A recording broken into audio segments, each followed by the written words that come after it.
Assalamualaikum warahmatullahi wabarakatuh. Alhamdulillah, selalu kita memuji Tuhan kita Allah sebagaimana layak Dia dipuji sebagai pencipta, satu-satunya yang telah memiliki, menciptakan, mengurus dan mengawasi semua yang di langit, semua yang di bumi dan semua yang di kedalaman lautan, tanpa terkecuali, dan tidak ada sekutu baginya dalam setiap kegiatannya. Zat yang maha kuat, maha adil, maha bijaksana, tidak beranak dan tidak diperanakkan, dan Dia dengan kemahamurahannya telah menggantungkan segala kebutuhan kita untuk roda kehidupan di muka bumi ini dengan kalimat sederhana namun penuh dengan berkah. Alhamdulillah.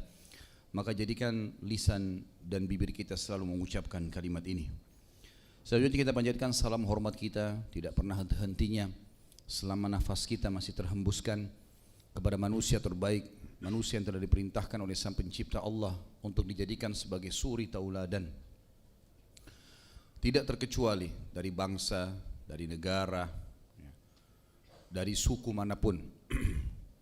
Semua suku, semua bangsa, semua jenis kelamin laki-laki dan perempuan, semua jenjang umur, anak kecil ataupun orang tua diperintahkan untuk menciplak dan mengikuti hidup manusia terbaik ini, dan pasti dia akan bahagia, menang dalam setiap perkaranya, dan juga mendapatkan solusi dari setiap masalahnya. Karena memang manusia terbaik ini telah tergambarkan dalam kehidupannya hal yang seperti itu. Jadi kalau seseorang mengikutinya pasti akan sama dengan dia. Manusia terbaik ini telah tergambarkan dalam kehidupannya kemenangan di setiap peperangan, kemenangan dari musuh-musuhnya, solusi dari masalah-masalahnya, dan kebahagiaan serta kekayaan terpenuhi semuanya. Dan juga Sang Pencipta Allah memerintahkan kita agar mengucapkan salam hormat kepada manusia terbaik ini, dan langsung dibalas oleh Sang Pencipta Allah 10 kali. Diberikan rahmat dengan mengucapkan sekali, maka sangat wajar kalau kita selalu membacakan salawat dan taslim kepada Nabi besar Muhammad sallallahu alaihi wasallam.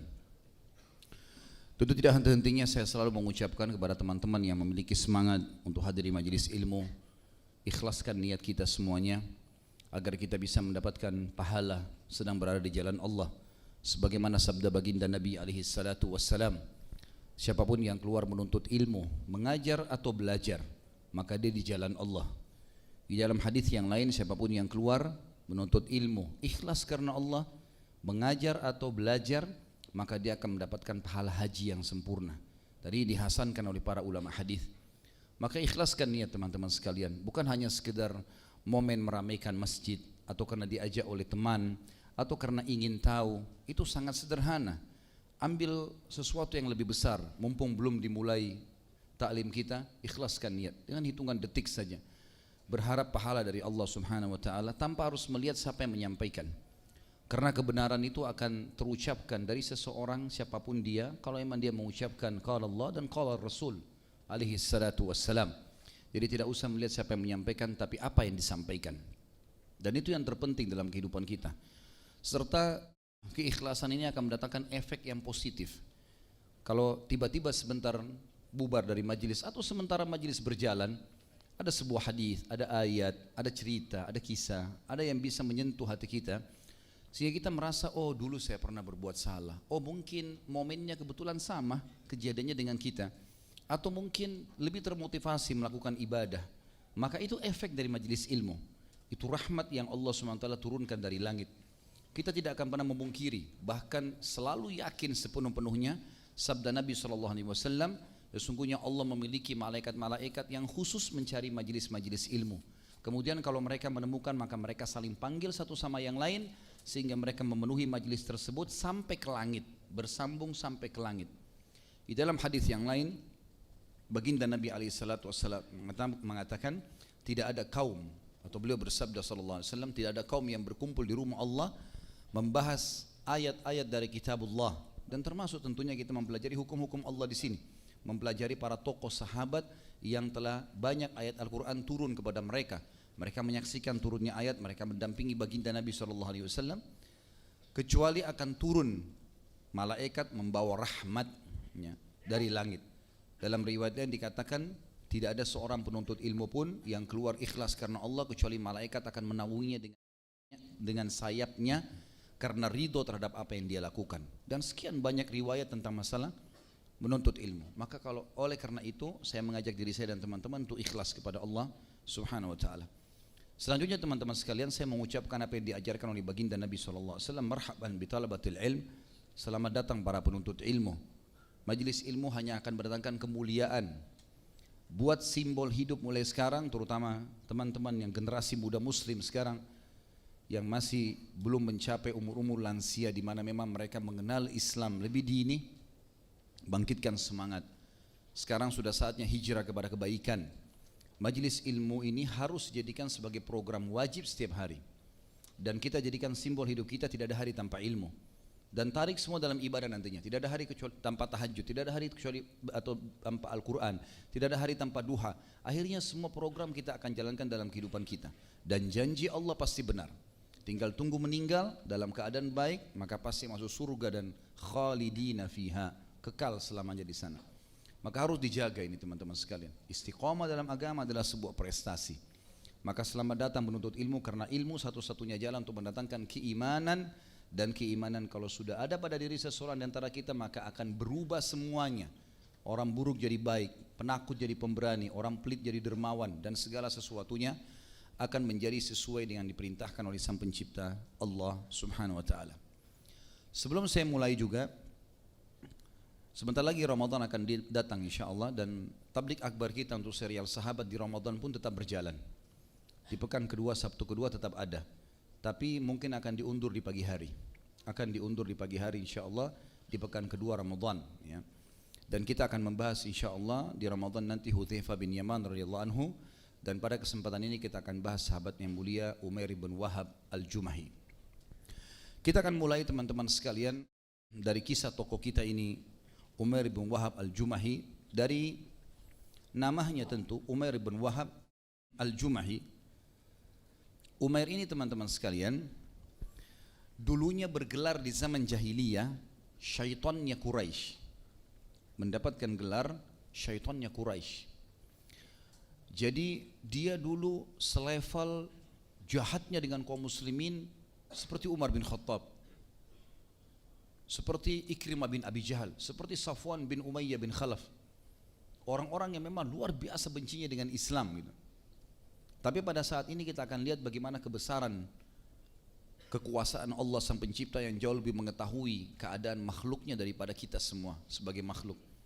Allah lebih tahu siapa orang yang pantas diberikan petunjuk dan siapa orang yang tidak pantas diberikan petunjuk, karena Allah sangat mengetahui isi hati manusia. Umair ini teman-teman sekalian diberikan julukan syaitan Quraisy karena dia suka sekali mengatur program harian memerangi Islam. Setiap hari itu perilakunya, nggak ada yang lain. Bahkan dia terkenal orang yang sangat pintar. Dia orang pelatih militernya Quraisy, sangat terampil dalam memanah, berpedang, mengatur strategi perang. Bahkan dia sangat mahir khusus ya di masalah menilai jumlah pasukan musuh. Padahal zaman itu sulit sekali orang bisa menilai. Tapi sekarang, di zaman sekarang mungkin lebih mudah. Zaman dulu orang sulit. Dia harus naik ke bukit yang tinggi, kemudian dia mengatakan atau dia menilai dari jarak jauh, dan ternyata tepat. Di antaranya adalah yang disebutkan perilaku dia pada saat perang Badar. Orang-orang Quraisy mengatakan kepada Umair bin Wahab, "Wahai Umair, pergilah dan nilailah jumlah Muhammad dan teman-temannya." Maka Umair pun mengelilingi pasukan muslimin di Badar sampai dia naik ke sebuah bukit, lalu kemudian dia kembali dan dia mengatakan jumlah mereka 300. Bisa lebih sedikit tapi tidak kurang dari 300. Dan ternyata betul jumlah muslimin pada saat itu 314 orang. Ini salah satu contoh kejelian dia. Umair ini dia ikut dalam perang Badar, dan ini peperangan yang disebut dalam Al-Quran dengan Al-Furqan, Yaum Al-Furqan,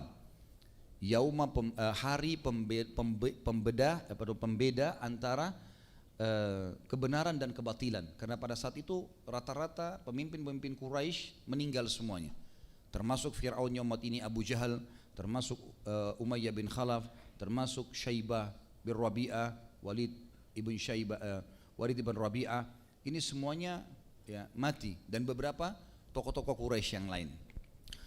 Umair ini saking musuhnya dengan Islam, dia sempat pada saat itu mengajak keempat anak laki-lakinya. Semuanya dimotivasi untuk ikut melawan kaum muslimin.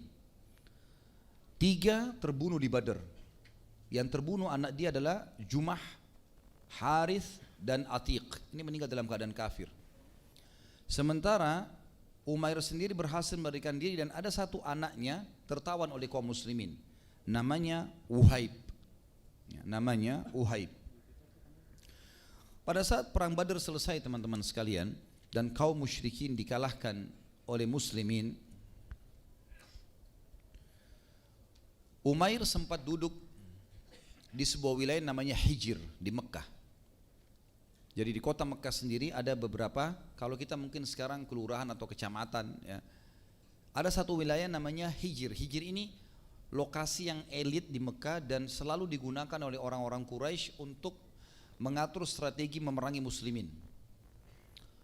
Pada saat Umayyah bin Khalaf mati terbunuh oleh Bilal, dan kita sudah ceritakan bagaimana proses terbunuhnya pada saat menceritakan Bilal radhiyallahu anhu, yang merupakan tuannya Bilal dulu di Mekah, anaknya namanya Safwan bin Umayyah bin Khalaf. Ini rupanya sepupunya Umair. Jadi ayah Umair, Wahab, ya, Umair bin Wahab, ini bersaudara dengan ayahnya, dengan Umayyah bin Khalaf ini. Maka dua orang ini sepupu, Safwan bin Umayyah bin Khalaf dengan Umair bin Wahab Jumai, duduk di wilayah Hijr. Lalu mereka merenungi kejadian perang ini. Apa yang sedang terjadi ini? Kok bisa sekian puluh tokoh-tokoh Quraisy, bukan orang biasa yang mati. Bahkan sebagian ahli sejarah mengatakan umumnya yang lolos dari pasukan Quraisy ke Mekah itu adalah orang-orang biasa semuanya. Budak-budak mereka, para kaum wanita, pesuruh-pesuruh, tapi semua tokoh masyarakatnya umumnya mati. Di antara yang bisa lolos hanya orang-orang ini, di antaranya Umair ini. Maka kedua sepupu ini duduk di depan di Hijr, di sebuah tempat. Lalu Safwan berkata, sungguh sedih sekali ya gitu. Sungguh sedih sekali melihat kejadian apa yang terjadi di Badar. Ayahku terbunuh, maksudnya Umayyah bin Khalaf. Sementara anakmu Uhaib tertawan. Dan umumnya tokoh-tokoh Quraisy mati terbunuh. Nama kita rusak di Jazirah Arab. Orang-orang Arab menganggap Quraisy yang kuat, terkalahkan oleh muslimin. Mana lagi jumlah kita 1000, jumlah mereka cuma 300 bisa mengalahkan. Gimana nih? Maka Umair tiba-tiba berkata, wahai sepupuku, dia berkata kepada Safwan, kalau bukan karena hutang-hutangku yang banyak, kalau bukan karena aku membutuhkan seseorang yang bisa menaungi istri dan anakku, maka aku akan menghenuskan pedangku ini dan aku ke Madinah, lalu aku akan membunuh Muhammad. Aku akan membunuh Muhammad. Maka tiba-tiba Safwan menyambut pernyataan Umair tadi. Dia berkata, kalau begitu begini saja, anggap utangmu semua sudah lunas, saya bayarin. Keluargamu saya yang tanggung. Pergilah ke Madinah dan bunuhlah Muhammad. Maka Umair sama Safwan sepakat berdua, tidak ada orang ketiga pada saat itu di Hijr kecuali mereka. Sepakat berdua, tidak satupun masyarakat Mekah yang disampaikan pada saat itu. Lalu Umair pun mengatakan, baiklah, saya akan pergi. Dia cari pedangnya yang terbaik, dibubuhi dengan racun yang mematikan. Kemudian dia pun menuju ke kota Madinah. Kebetulan pada saat itu selesai perang Badar, baginda Nabi SAW bermusyawarah dengan sahabat, kita apakan nih? Tawanan-tawanan Badar diapakan nih? Ada 60 orang tawanan Badar, banyak. Ditanyalah beberapa orang sahabat, diantaranya Abu Bakar. Abu Bakar mengatakan, ya Rasulullah, kerabat kita, masih ada hubungan kerabat, artinya bebasin saja. Kalaupun mereka mau dihukum, maka suruh mereka bayar upeti. Lalu Nabi SAW balik ke Umar bertanya, hai Umar, apa pendapatmu? Kata Umar, ya Rasulullah, datangkan orang yang terdekat diantara mereka dari kerabatku yang ditawan nih, saya tebas lehernya. Datangkan yang terdekat kepada Abu Bakar, suruh dia tebas lehernya. Datangkan si fulan kepada si fulan, suruh tebas lehernya. Masing-masing bunuh kerabat terdekatnya. Kata Nabi SAW, kenapa Umar? Kenapa kok tegas sekali begitu? Kata Umar, ya Rasulullah, orang-orang ini keluar dari Mekah bawa pedang, keluar ingin memerangi Allah dan Rasulnya. Mereka bukan orang-orang yang zimmi, orang kafir yang tidak keluar perang, ini keluar berperang, dan ini peperangan pertama kita bersama mereka. Maka harus kita tunjukkan ketegasan kita kepada orang-orang kafir. Rupanya Nabi SAW cenderung dengan pendapat Abu Bakar. Artinya sudahlah, kita bayarin upeti saja. Lalu Umar diam. Nabi SAW pun menjalankan keputusannya, dikirimlah orang ke Mekah untuk menyampaikan bahwasanya siapa yang mau nebus kerabatnya silahkan, boleh saja datang. Gitu kan? Walaupun sebenarnya keesokan paginya Nabi SAW, saya sudah ceritakan di kisah Abu Bakar dan Umar radhiyallahu anhum ajma'in ini, sebelum sholat subuh Umar bin Khattab masuk masjid menemukan Nabi SAW bersama Abu Bakar sedang menangis. Maka Umar berkata, ya Rasulullah, wahai Abu Bakar, apa yang membuat kalian berdua menangis? Beritahukan kepada aku supaya saya ikut menangis. Karena enggak mungkin dua orang ini nangis kecuali pasti hebat, luar biasa nih kejadiannya. Kata Nabi SAW, hai Umar, kalau turun azabnya Allah, kami semua kena kecuali kamu. Maka Umar menangis, kenapa ya Rasulullah? Ada apa dengan saya? Kata Nabi SAW, Allah telah turunkan firman-Nya yang menyetujui pendapatmu. Mestinya orang-orang ini bunuh semua. Tapi karena sudah terlanjur, Nabi SAW ambil keputusan, maka sudah. Gitu. Allah SWT sudah memaafkannya. Gitu. Ringkas cerita teman-teman, masyarakat Mekah sudah rame-rame menuju ke Madinah untuk menebus kerabat-kerabatnya. Nah, Umair menunggangi momen itu. Dia datang ke Madinah, menunggangi momen seakan-akan dia akan menebus anaknya. Tradisi orang dulu juga teman-teman sekalian, kalau dia menaruh pedang itu ada tempat-tempatnya. Kalau dia cuman model, ya, biasanya ditaruh di bagian depan perutnya, diikat dengan tali.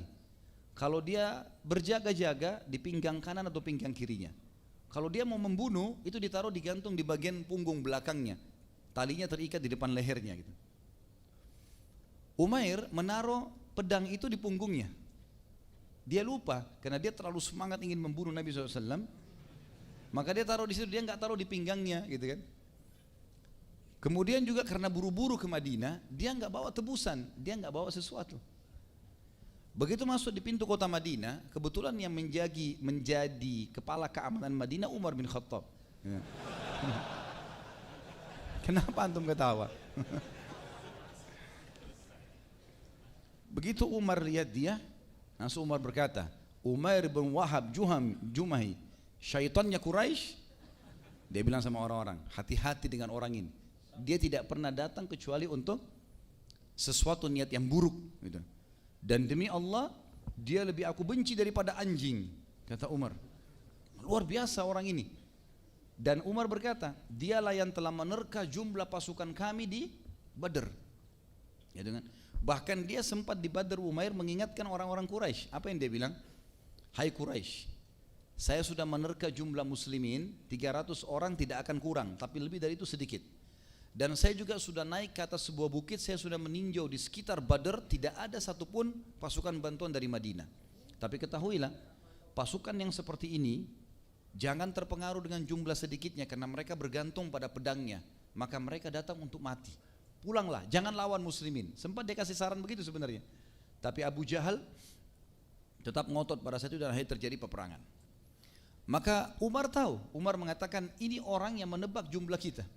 Sehingga sempat orang-orang musyrik mengetahui jumlah muslimin yang tadinya memang dalam strategi perang tidak boleh tahu jumlah musuh, gitu kan? Tidak boleh, kita usahakan jumlah kita tidak ketahuan.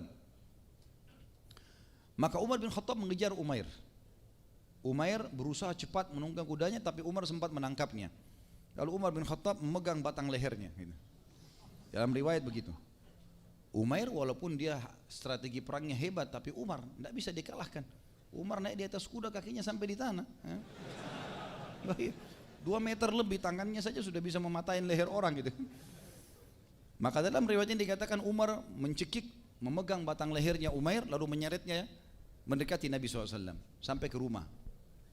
Begitu sampai di dalam rumah Nabi SAW, Nabi lihat Umair lagi dicekik sama Umar. Ditanya, kenapa hai Umar? Ya Rasulullah, syaitannya Quraisy datang. Ini pasti niatnya buruk, gitu kan? Izinkan saya tebas lehernya. Kata Nabi SAW, biarkan dia hai Umar, lepaskan. Karena disuruh lepaskan, maka Umar pun melepas. Umair dalam kondisi dilepas seperti itu, dia masih itu kan rasa takut karena Umar sudah ada di sebelahnya. Lalu Nabi SAW berkata, wahai Umair, kenapa kau datang? Dia bilang, hai Muhammad, Selamat pagi, dia bilang begitu. Dalam bahasa Arab biasa sabah, ya. Kalau sekarang ditambah dengan khair, sabahul khair. Orang Quraisy biasa menyebutkan itu. Kata Nabi SAW, kami sudah digantikan dengan kalimat ucapan yang lebih baik. Assalamualaikum, keselamatan gitu kan. Dia bilang saya tidak tahu masalah itu. Kata Nabi SAW, kenapa kau datang? Dia bilang saya datang seperti datangnya orang-orang lain, ingin menebus anak saya Uhaib yang sedang kalian tawan, gitu kan. Kata Nabi SAW, orang yang datang mau menebus orang lain, yang ditaruh di lehernya harta. Yang kamu taruh sekarang itu pedang. Jujur, kenapa kau datang? Ditanya lagi oleh Nabi SAW. Enggak, benar-benar saya datang untuk tebus anak saya. Lalu kenapa pedang itu? Pedang ini enggak ada gunanya, dia bilang. Setelah kami kalah di Badar, enggak ada gunanya pedang ini. Artinya pedang ini satu mau ngalahin muslimin, bagaimana caranya gitu. Dia mau balikan fakta. Kalian sekarang sudah menang, nama kalian mulai harum, apalah segala macam. Nabi SAW balik bertanya yang terakhir, hai Umair, jujur, kenapa kau datang? Dia bilang saya mau tebus anak saya. Nabi SAW bilang, wahai Umair, bagaimana pendapatmu kalau saya mengatakan kamu duduk 3 hari yang lalu bersama dengan Safwan bin Umayyah sepupumu di wilayah Hijr, dan sepupumu berkata, Safwan, sungguh menyedihkan ya, kita dikalahkan di Badr. Ayahku mati, Umayyah bin Khalaf, anakmu Uhaib ditawan, dan banyak tokoh-tokoh Quraisy yang mati. Nama kita rusak, ya, semangat kita sudah patah, gitu kan. Lalu kamu berkata kepada Safwan sepupumu, kalau ada yang membayar utang-utangku, ada yang menanggung istri dan anakku, maka saya akan ke Madinah kemudian membunuh Muhammad. Dan pedangmu sudah kau letakkan racun untuk membunuhku, gitu kan. Secara letterlet Nabi SAW tahu ini, gitu kan. Semuanya ditahu oleh Nabi SAW. Maka Umair tunduk kepala sebentar, lalu kemudian diangkat, dia mengatakan asyhadu an la ilaha illallah wa anna Muhammad Rasulullah. Syahadat. Sebagian sahabat yang ada di belakang tidak dengar penjelasan Nabi ini, nggak ngerti kenapa orang ini tiba-tiba syahadat, gitu kan. Tapi Umar sama yang lain sudah tahu karena Nabi sebutin, pedangmu kau letakkan gini segala macam, gitu kan. Maka setelah itu Nabi SAW mengatakan, rangkul teman kalian ini, ajarkan buat dia Islam supaya dia tahu agamanya. Maka Umar bin Khattab berkata, sungguh Umair, mukamu sebelum kau masuk Islam lebih aku benci daripada anjing. Tapi sekarang setelah kau syahadat, kau lebih saya sayang seperti saya sayang sebagian dari anak-anakku, gitu kan. Itu statement yang masyhur tentang Umar. Maka Umar pun memegangnya lalu diajarin tentang Islam. Sebagian sahabat yang di belakang yang agak jauh tidak tahu apa kejadian, datang bertanya kepada Umair, hai Umair, tadi kau datang kenapa? Bawa pedang, kami lihat kau bawa pedang segala macam, dan kau sempat ada isu kalau kau akan menebus anakmu, kenapa kau tiba-tiba syahadat? Dia bilang, demi Allah, yang diucapkan oleh Rasulullah SAW itu tidak ada yang tahu kecuali saya sama Safwan, dan pasti Allah yang sampaikan kepada dia. Enggak mungkin. Bagaimana bisa ada disampaikan kalau mungkin sekarang orang bisa sadap telepon segala macam lain. Zaman dulu enggak ada. Berarti enggak mungkin, gitu kan? Dan dia berakal sini, dia bisa tangkap itu. Maka saya syahadat justru karena membuktikan tentang kebenarannya. Lalu setelah dia belajar dari beberapa sahabat Islam, dia berkata kepada Nabi SAW, ya Rasulullah, saya dulu sangat benci dengan Islam sebagaimana anda tahu, dan saya merasa menyesal kenapa saya perangi dulu anda agama Islam, dan saya bersyukur kepada Allah karena saya sekarang justru dapat petunjuk. Izinkan saya pulang ke Mekah, saya ingin mendakwahi kaum saya. Kata Nabi SAW, baiklah, silakan pulang. Di Mekah rupanya Safwan sepupunya ini udah mulai duduk di Darun Nadwa, karena kan ayahnya Umayyah bin Khalaf, Abu Jahal, pimpinan-pimpinan Quraisy termasuk Abu Lahab segala sudah mati kan. Maka yang datang sekarang menjadi pemimpin Mekah kayak generasinya, termasuk Safwan dan Umair ini. Maka Safwan berkata, tenanglah Quraisy, sebentar lagi ada berita gembira yang membuat kesedihan kalian kala di Badr sudah hilang. Maksudnya Nabi SAW berhasil dibunuh gitu. Karena dia tahu sepupunya ini hebat gitu kan. Maka setiap orang datang dari Madinah dia tanya, ada kabar enggak di sana? Ada kabar, Quraisy kala di Badr. Dia bilang, saya sudah tahu itu, ayahmu mati terbunuh, saya sudah tahu. Abu Hakam terbunuh, saya udah tahu. Ada yang lain nggak? Nggak ada. Itu saja. Ada satu kafilah datang, ditanya lagi. Ini orang-orang yang datang ke Madinah nembus-nembus kerabatnya nih, gitu kan. Terus saja dia tanya, nggak ada berita. Lalu dia tanya terakhir, ada yang bertemu dengan Umair? Gitu kan. Kata mereka, Umair ada di Madinah, sudah sampai Madinah. Safwan senyum, oh berarti sudah ada program nanti, mungkin berhasil. Dia nggak tahu ini sudah belajar Islam gitu. Yang jelas teman-teman sekalian, beberapa waktu kemudian tidak disebutkan hari atau pekan gitu kan. Umair datang. Melihat dari jauh, Safwan langsung sambut dia. Hai Umair, mana beritanya? Gitu kan. Kata Umair, wahai Safwan, bertakwalah kepada Allah. Masuk Islam lah, Islam itu benar. Asyhadu an la ilaha illallah wa anna Muhammad Rasulullah gitu. Kata Safwan, apa yang menyebabmu begini? Dia bilang hidayah, saya sudah tahu ini kebenaran. Kau juga mesti berakal, harus masuk Islam gitu.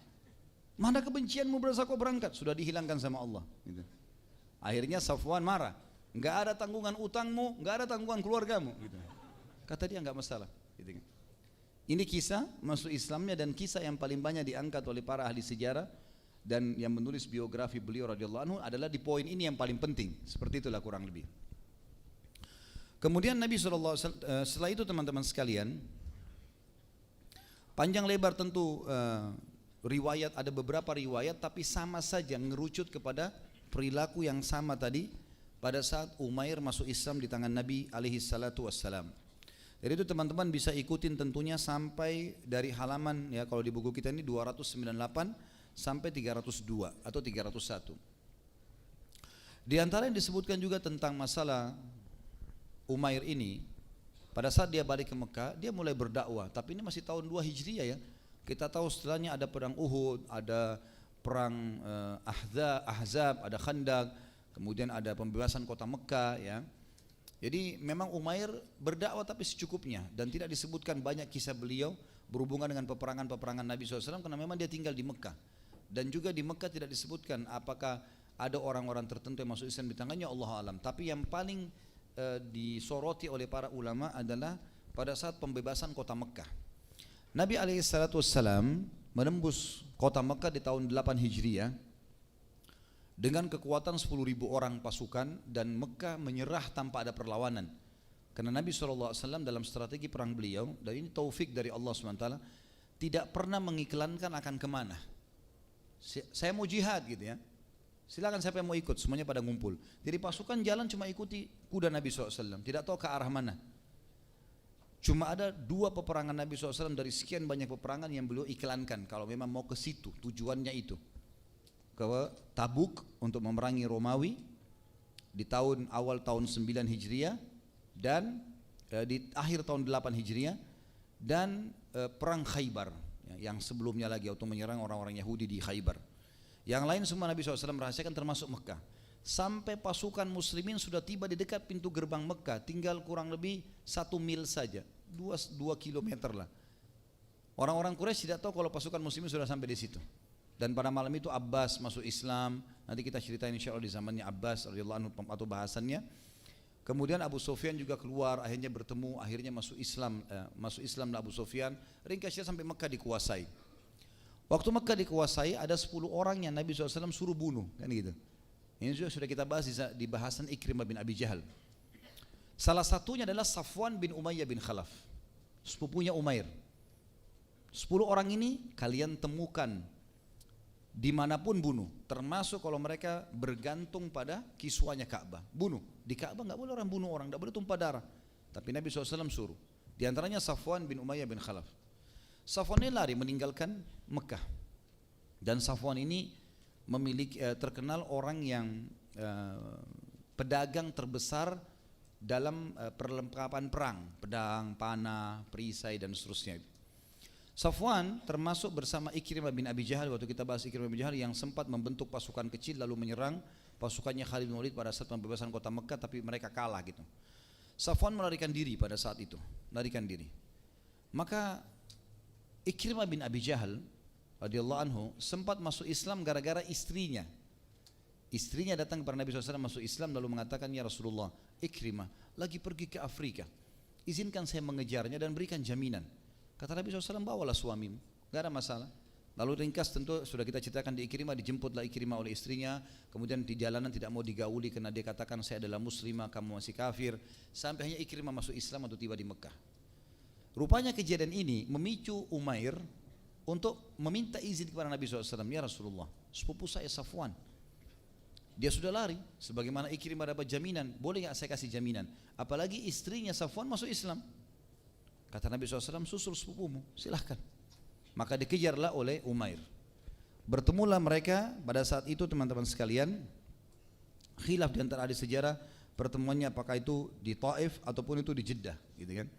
Yang jelas Umair sempat mendapatkan sepupunya, lalu berkata, wahai Safwan, kemana engkau akan pergi? Muhammad telah menguasai Mekah dan risalahnya benar, mulia. Dia orang yang tidak pernah terkenal bohong sebelumnya. Kenapa kau tidak mau masuk Islam? Apalagi saya diutus oleh Nabi SAW untuk menjemputmu. Silahkan, kamu kembali. Ada jaminan. Kamu bisa masuk dan dapat jaminan 4 bulan. Gitu kan. Riwayat pertama mengatakan 2 bulan, riwayat kedua 4 bulan. Maka kata Safwan, apa jaminannya? Kebetulan Umair sempat berkata sebelum meninggalkan Mekah, ya Rasulullah, berikan aku sebuah tanda yang membuktikan supaya aku ini utusanmu dan Safwan mau datang ke Mekah. Nabi SAW kasih imamahnya, cabut lalu dikasih ini sebagai jaminan, ini imamahku. Pergilah Safwan, Umair ke sana mengatakan ini imamahnya Nabi SAW, silakan datang. Maka datanglah Safwan. Begitu bertemu dengan Nabi SAW, lalu kata Nabi, kata Safwan, hai Muhammad, aku telah dapat berita dari sepupuku kalau engkau menjaminku dan aku bisa lolos. Kata Nabi SAW, turunlah dari kuda. Dia bilang, saya tidak akan turun sampai engkau menyebutkan jaminanmu. Maka Nabi SAW mengatakan, iya, kau punya jaminan 4 bulan untuk berfikir. Artinya bisa, kamu punya keamanan walaupun tidak masuk Islam, silahkan. Kata Safwan, baiklah. Kemudian dia turun, dia menjabat tangan Nabi SAW. Lalu mulailah Nabi SAW waktu itu menyusun pasukan menuju ke perang Hunain, lembah yang berada di antara Mekah sama Taif. Waktu itu muslimin butuh senjata karena jumlah muslimin 10.000 orang punya senjata. Tapi ada pasukan lain yang datang sekitar 2.000 orang bergabung dengan pasukan muslimin sehingga jumlah mereka mencapai 12.000. 2.000 ini kurang senjatanya. Nabi SAW datang kepada Safwan lalu berkata, hai Safwan, bisa enggak senjata ini saya pakai untuk pasukan? Kata Safwan, ini sebagai rampasan perang karena aku kalah atau karena sukarela atau pinjaman? Kata Nabi SAW, pinjaman, sukarela. Saya akan kembalikan dan ini jaminan, saya akan bayar, gitu kan. Di sini kita lihat bagaimana akhlak Nabi SAW yang mulia. Walaupun beliau sudah menguasai Mekah, beliau tetap memberikan hak orang yang memang tidak jadikan harta rampasan perang. Karena Nabi SAW sempat mengiklankan di Gunung Safa pada saat mengumpulkan Quraisy, mengatakan kalian semua bebas, tidak ada tawanan perang dan semua harta kalian kembali pada kalian. Jadi termasuk Safwan di sini. Maka Safwan tersentuh dengan itu, tapi dia belum masuk Islam. Lalu Safwan pun ikut di perang Hunain dalam kondisi dia dalam keadaan kafir untuk membela sukunya saja karena sama-sama dari Quraisy. Dan setelah balik sebelum 4 bulan dia akhirnya masuk Islam.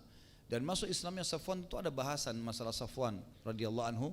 Yang ini tentu ayahnya juga Umayyah bin Khalaf, orang yang sangat luar biasa seperti Ikrimah. Abu Jahal ayahnya luar biasa benci dalam Islam, tapi anak-anaknya subhanallah dapat hidayah. Dan nanti juga akan menjadi ibrah yang akan kita ambil pelajaran pada kesempatan kita ini adalah masalah hidayah atau petunjuk dari Allah Sang Pencipta.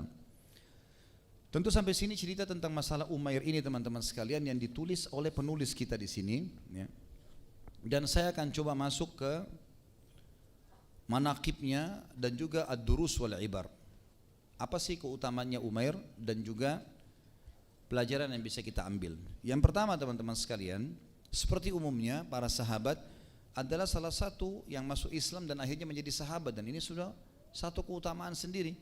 Karena sahabat definisinya sudah pernah kita sebutkan harus melihat Nabi SAW dengan mata kepalanya, kemudian beriman, kemudian meninggal dalam keyakinan tersebut. Dan Umair tetap di Mekah sampai dia meninggal dalam keadaan Islam. Berarti dia salah satu sahabat, dan ini karunia yang luar biasa ini. Itu kelebihan yang pertama. Kelebihan yang kedua adalah masuk Islamnya Umair disebabkan karena mukjizat Nabi Muhammad SAW. Tentu ada yang masuk Islam teman-teman itu karena petunjuk, maksudnya karena mungkin ada yang mengajaknya atau mungkin ada kejadian tertentu terjebak ya pada keadaan akhirnya dia masuk Islam. Kan ada beberapa kisah-kisah seperti itu. Dan ada yang masuk Islam justru karena mukjizat Nabi SAW. Ya, nanti akan kita sebutkan dalam Ad-Durus wal Ibar, pelajaran kita, beberapa orang-orang yang memang masuk Islam karena mukjizat baginda Nabi SAW. Ini mukjizat karena Nabi bisa ulangi perkataannya. Sama dengan kita sebutkan kokohnya Islamnya Abu Sufyan pada saat itu kan. Bagaimana dia duduk di dekat Ka'bah, kemudian Nabi SAW menyebutkan apa yang dia ucapkan, sehingga hanya jadi tambah kokoh keimanannya gitu, keislamannya. Yang ketiga, keutamanya dia adalah dia menjadi dai. Dan ini seharusnya keadaan seorang muslim. Bagaimana dia setelah masuk Islam, atau mungkin kalau yang sudah lahir dalam keadaan Islam kemudian dia pelajari Islam, sudah mulai faham, hadir di pengajian, maka dia mendakwakannya sehingga menjadi dai. Sebagaimana sabda Nabi SAW, "Ballighu anni walau ayah." Sampaikan dariku walaupun cuma sebuah ayat, gitu kan? Tapi yang sudah kita fahamin, misal kita sudah tahu tentang bab solat wajib misalnya, tata cara yang lalu kita dakwakan kepada tetangga-tetangga kita di dekat rumah, atau jemaah di masjid dekat rumah kita, atau keluarga kita, istri, anak, sepupu, siapa saja, maka itu adalah hal yang mestinya disampaikan, ya, dakwah, jadi dai. Dan ini yang terjadi pada dia. Dia menutup kesalahannya dengan menjadi dai, dan dai punya keutamaan sendiri tentunya, ya. Dai itu berarti orang-orang yang memanggil orang di jalan Allah, maka setiap orang mendapatkan petunjuk karena dia, maka dia akan panen pahalanya asal dia ikhlas kepada Allah Subhanahu wa taala. Yang keempat, dia menjadi penjamin bagi sepupunya Safwan bin Umayyah bin Khalaf, salah satu tokoh Quraisy. Dan akhirnya masuk Islamlah Safwan, gitu kan. Maka terlengkapkanlah seluruh pemimpin Quraisy masuk Islam pada saat itu, karena Abu Sufyan sudah masuk Islam, kemudian Umair masuk Islam, kemudian Ikrimah masuk Islam, dan ini Safwan masuk Islam. Maka satu kota Mekah akhirnya masuk Islam gara-gara semua keempat tokoh-tokoh ini masuk Islam. Dan sebabnya masuk Islamnya orang ini sehingga seluruh masyarakat Mekah sempurna masuk Islam justru karena Umair penyebabnya. Ini keutamaan, ya. Dan tugas kita dalam dakwah teman-teman hanya menyampaikan, bukan penerimaan. Dan ini sudah pernah saya sampaikan. Kita tugasnya menyampaikan. Masalah dia terima nggak terima, dia berubah nggak berubah, bukan urusan kita itu. Nggak harus sama kita sama sekali. Kita hanya cukup menyampaikan. Sebagaimana Allah berfirman kepada Nabi-Nya Muhammad SAW, "Ma 'alaika illal balagh." Nggak ada tugas Muhammad Muhammad kecuali hanya penyampaian saja. Kita tidak bisa memberikan apa-apa. Kita cuma bisa menyampaikan, selebihnya terserah Allah Subhanahu wa taala. Kemudian juga yang selanjutnya, yang kelima, keutamaannya adalah dia tetap menjadi penduduk Mekah dan menjadi dai di sana sampai hari pembebasan kota Mekah. Artinya tadi menjadi dai sebagai profesi, dan juga dia terus bertahan istiqomah dalam dakwanya itu sampai pembebasan kota Mekah. Bahkan setelah selesai pembebasan kota Mekah dan meninggalnya Nabi SAW pun, Umair tetap memperkokoh Mekah pada saat hari Riddah, hari-hari di mana orang banyak murtad karena justru meninggalnya Nabi SAW, dan dia sempat menjadi salah satu orang yang mempertahankan Mekah pada saat itu bersama dengan Suhail bin Amr, penulis kesepakatan Hudaybiyah yang dulu dibenci sekali oleh Umar dan beberapa sahabat ridwanullahi alaihim. Akhirnya Nabi SAW larang untuk membunuhnya karena ternyata memang setelah masuk Islam dia menjadi penyebab Mekah kokoh pada saat di waktu banyak suku-suku Arab murtad dengan meninggalnya Nabi SAW. Yang terakhir, yang keenam adalah dia sempat hadir di perang Hunain, tapi ini tidak disebutkan di dalam buku-buku tentang kiprahnya. Tapi hadir dalam perang Hunain artinya hadir bersama Nabi SAW. Walaupun cuma satu kali peperangan itu yang disebutkan. Dan perang Hunain itu setelah pembebasan kota Mekah, Nabi SAW mendengar suku Hawazim, ada satu suku Arab yang menguasai Taif 60 kilo dari kota Mekah, dan wadi atau lembah Hunain itu jumlahnya banyak sekali, jumlah mereka sekitar 30.000 orang, dan mereka punya pasukan-pasukan yang kuat, ya. Pemimpinnya juga masih muda, ya. Maka kalau tidak salah Malik bin Auf namanya, ya, pemimpinnya yang sangat terkenal dengan kekerasan tubuhnya segala macam, pasukannya besar gitu. Tetapi tentu muslimin memenangkan peperangan, tapi di awal hari Hunain dikalahkan, dan sempat Umair ikut dalam peperangan ini. Cuma sekali lagi enggak disebutkan kiprahnya, karena di perang Hunain yang banyak kiprahnya adalah Khalid bin Walid, kemudian beberapa sahabat-sahabat Nabi yang lain, dan insya Allah nanti akan ada bahasan tentang mereka. Kita sekarang masuk ke masalah pelajaran yang bisa kita ambil teman-teman sekalian. Tentu sebagaimana saya sudah pernah jelaskan, ada di antara sahabat-sahabat Nabi yang punya kiprah banyak sekali dalam Islam. Seperti kita pada saat membahas Abdullah bin Mas'ud, kita membahas Abu Bakar, Umar, Uthman, Ali, Talha, Zubair. Kadang-kadang mungkin tabligh akbar kita butuh 4-5 jam untuk menyelesaikan mereka. Tapi ada di antara sahabat memang tidak terlalu banyak yang disebutkan tentang mereka. Maka kita mengikuti arus perkembangan yang ada saja. Yang penting bagaimana kita mengambil pelajaran dari situ. Pelajaran yang pertama adalah keutamaan Islam. Dan bagaimana orang yang betul-betul ikhlas masuk dalam Islam, maka Allah akan tanamkan itu dalam hatinya. Dan Allah pasti akan membukakan untuknya peluang-peluang yang sangat banyak. Misal peluang untuk menjadi da'i, peluang memperbaiki nama-namanya yang lalu, ya. Sebagaimana Umair yang tadinya diberikan gelar syaitan Quraisy bisa berubah menjadi da'i. Yang kedua, dan ini yang kita ingin titik beratkan, adalah mukjizat Nabi Muhammad SAW. Banyak contoh-contohnya selain Umair. Misal Abdullah bin Abbas radhiyallahu anhuma, di mana waktu dia masih berumur kecil, masih anak kecil 10 tahun, Nabi SAW menepukkan telapak tangannya ke dada Abdullah lalu berkata, Allahumma faqihhu fid din. Ya Allah, jadikanlah dia faqih, ulamanya. Ya, faqih dalam agama maksudnya faham dalam agama. Jadi ulamanya muslimin. Dan Abdullah bin Abbas itu masih umur 10 tahun. Dan akhirnya Allah SWT kabulkan sebagai mukjizat Nabi SAW dan akhirnya ya, jadilah dia ulama.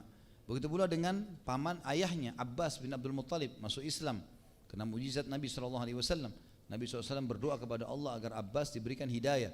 Dan Abbas masuk Islam dan dia termasuk orang yang terakhir hijrah. Terakhir mendapatkan pahala hijrah. Karena dia sempat keluar dari Mekah walaupun pasukan muslimin tinggal 1 mil dari pintu gerbang kota Mekah, tapi dia niat hijrah mau ke Madinah.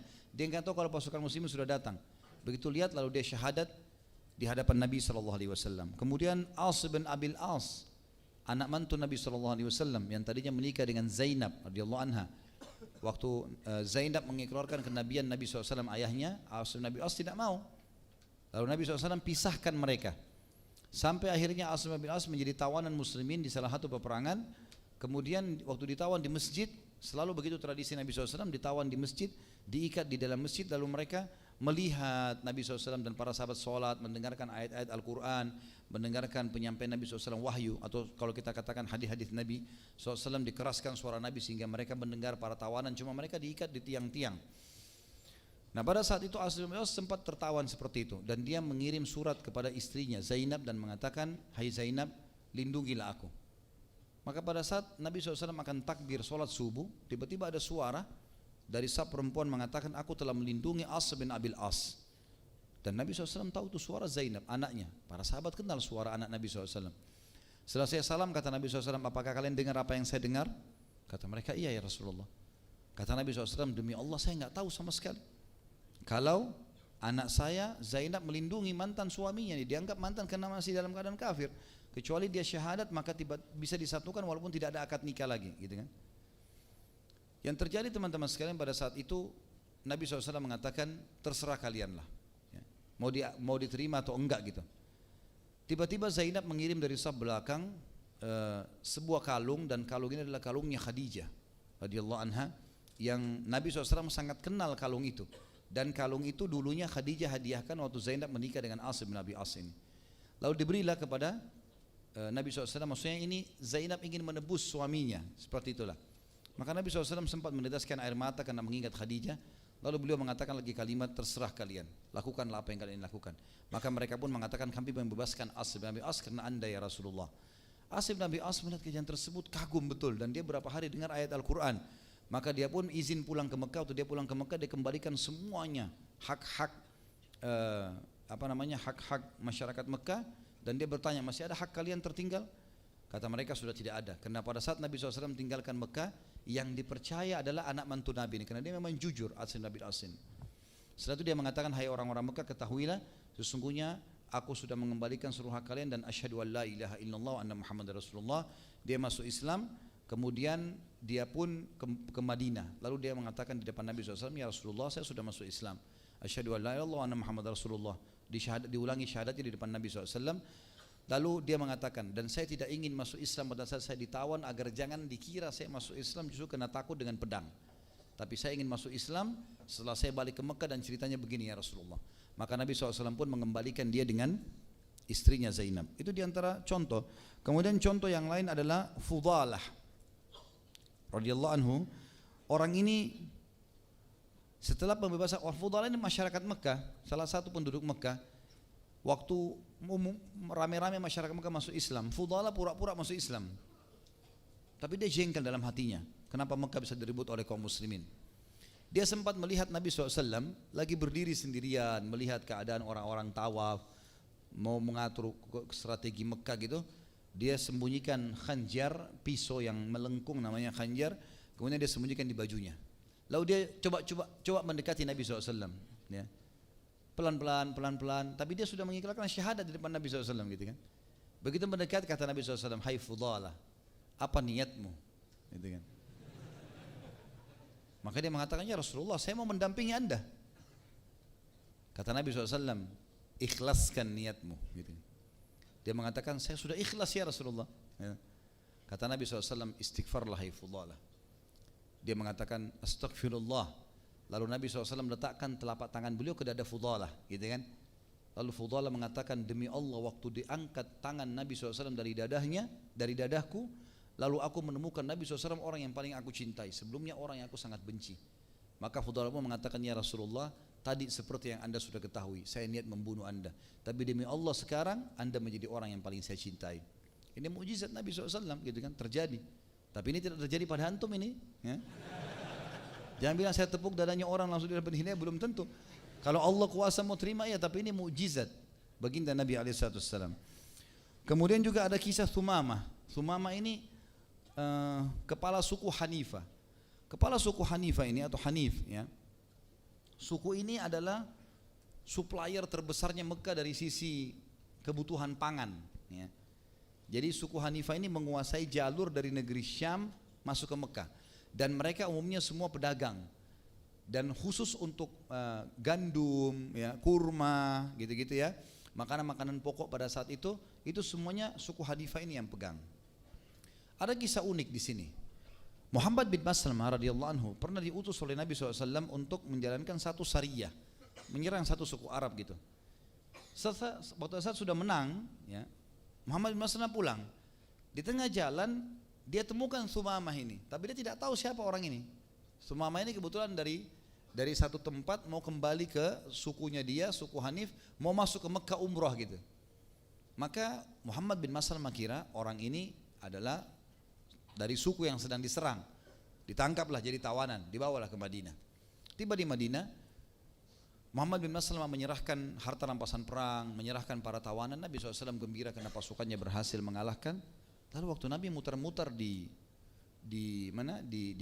tawanan perang, Nabi lihat ada Thumamah. Nabi SAW panggil para sahabat termasuk Muhammad bin Maslamah. Kalian tahu siapa yang kalian tawan ini? Kata mereka, tidak ya Rasulullah. Yakin tidak tahu? Enggak, itu Thumamah. Siapa Thumamah ya Rasulullah? Thumamah kepala suku Hanif. Perbaiki muamalah dengannya, gitu kan? Perbaiki muamalah dan masukkan dia ke dalam, lebih dekat lagi dengan masjid. Masuk di dalam masjid, lebih dekat dengan shaf salat. Diikatlah di situ.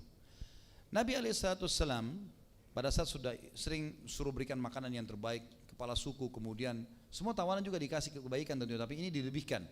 Kemudian Nabi SAW sering kali, karena dia dekat dengan shaf, didengarkan ayat-ayat tentang Allah, tentang Tauhid. Waktu Nabi SAW duduk dalam majlisnya menyampaikan hadis-hadis beliau, menyampaikan tentang hadis-hadis, mengajak orang meninggalkan kekufuran, Thumamah dengar semua itu.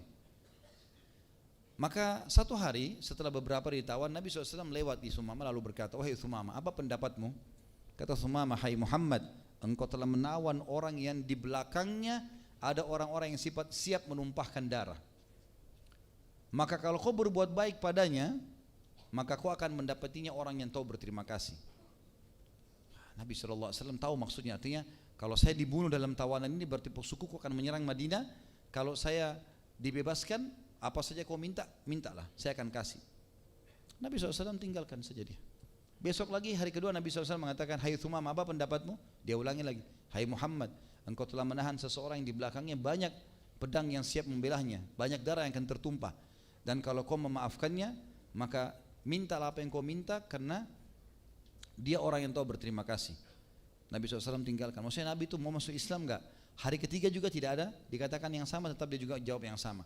Lalu hari keempat kata Nabi SAW, hai Thumamah, saya sebenarnya berharap kau masuk Islam, tapi kalau kau tidak mau maka itu hakmu. Silakanlah pergi, kau lepas dari tawanan dan tidak ada tebusan sama sekali.